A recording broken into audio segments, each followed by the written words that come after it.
तो यही कथा चलने वाली है आगे चल के। इसलिए हमें तो कम से कम इतना भी मिला है, पता नहीं आगे जीव की क्या दुर्गति होने वाली। तो मन को लगाना है हरि के चरणों में, क्योंकि ये सत्संग जीवन में कैसा है महाराज। एक बार अर्जुन ने कन्हैया से कहा कि माधव एक बात बताओ, ये संसार कैसा है, हमारा भारतवर्ष कैसा है? 9 प्रकार के वर्ष, उनमें 7 द्वीपों में सबसे श्रेष्ठ जो है वो है जम्बू द्वीप, और उनमें 9 प्रकार के वर्ष, 9 प्रकार के वर्षों में जो भारतवर्ष है वो कैसा है महाराज? पहले भी बता चुके हैं कि कर्म प्रधान विश्व रचि राखा, और जो जस करें सो तस फल चाखा। तो ये संसार कैसा है? कर्म पर निर्धारित है, आप जैसा कर्म करेंगे वैसा आपको परिणाम भुगतना पड़ेगा। तो कन्हैया यदि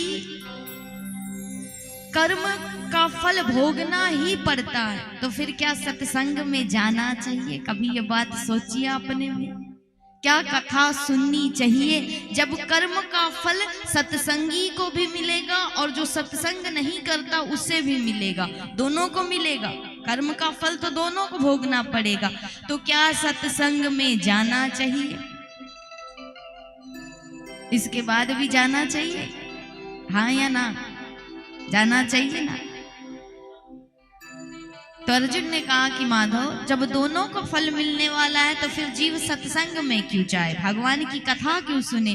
तो कन्हैया ने बड़ा सुंदर उत्तर दिया कि एक जो बिल्ली होती है ना, ये कैसी होती है महाराज?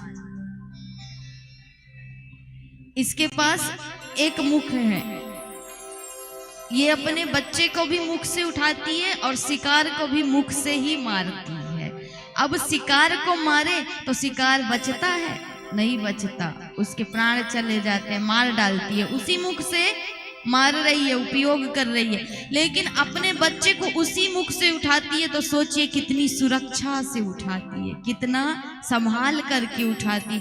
उसी प्रकार है महाराज ये जीव के कर्म, कर्म का फल तो भोगना पड़ेगा, लेकिन कथा से क्या हो जाता है कि जो फल आपने जो कर्म किए हैं उसके जो बुरे परिणाम है वो कट जाते हैं, और कहीं ना कहीं प्रारब्ध छोटा हो करके भगवान के आशीर्वाद से वो जो कर्म कठिनाई से कटने वाले हैं वो धीरे धीरे ऐसे कटते हैं कि पता ही नहीं चलता और जीवन कब बीत जाता है, आनंद से भर जाता है।